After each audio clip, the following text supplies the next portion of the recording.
బాబు ఇప్పుడు ఉప ఎన్నికలు వస్తున్నాయి, ఎలక్షన్లు వస్తున్నాయి మీ జూబ్లీహిల్స్లో, మీరు అహ్మద్ నగర్లో. మరి ఏంది పరిస్థితి? ఎవరికి గెలిపించుకుందాం అనుకుంటున్నావు మరి? ఇప్పుడు ఏ స్టాండింగ్ పార్టీ ఉందో అదే గెలిస్తే బాగా అవుతుంది, అన్ని పనులు అవుతాయి. మరి కొత్త ఉన్ని తెచ్చిపెట్టినామంటే పనులు కావు, ఇంకా అంతే. అంటే స్టార్టింగ్ పార్టీ అంటే కాంగ్రెస్ ఉంది, కాంగ్రెస్ గెలిస్తే మంచిగా ఉంటుందా? మంచిగా ఉంటుంది. ఏమంటే వాళ్ళ సొత్తు ఏం పోవడం లేదు, ప్రజలదే మీడియం వర్గంలో ఎవరున్నారో వాళ్ళదే నష్టపరిహారము వచ్చినప్పుడల్లా ఏదన్నా ఈ పార్టీ వచ్చి ఆ పార్టీ వచ్చి అంతా పనికిరాని పార్టీలు ప్రజలు నష్టపోతున్నారు, ఇంకా అంతే. ఇంతకుముందు బీఆర్ఎస్ ఉండే కానీ మాగంటి గోపీనాథ్ మంచిగా చేయలేడు పనులు. ఇప్పుడు వాళ్ళు 10 ఏళ్ళు ఉన్నారు, 10 ఏళ్ళలో చేసినంత వరకు చేసినారు. కొత్త పార్టీ వచ్చింది, కొత్త పార్టీ వచ్చినాక ఎవరు పోతున్నారు? ప్రజలే నష్టపోతున్నారు. ఎట్లా అంటే ప్రతి దానికి ఏ దానికైనా కానీ రేట్లు పెరుగుతున్నాయి.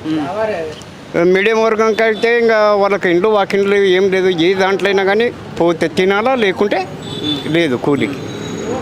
అటువంటి సమస్యలు వస్తున్నాయి. ఇంకా పెద్ద పెద్దోళ్ళు ఏం చేస్తారంటే ఇంకా అక్కడ పాడేస్తారు, ఇది చేస్తారు. కాబట్టి ఏ స్టాండింగ్ పార్టీ ఉందో ఆ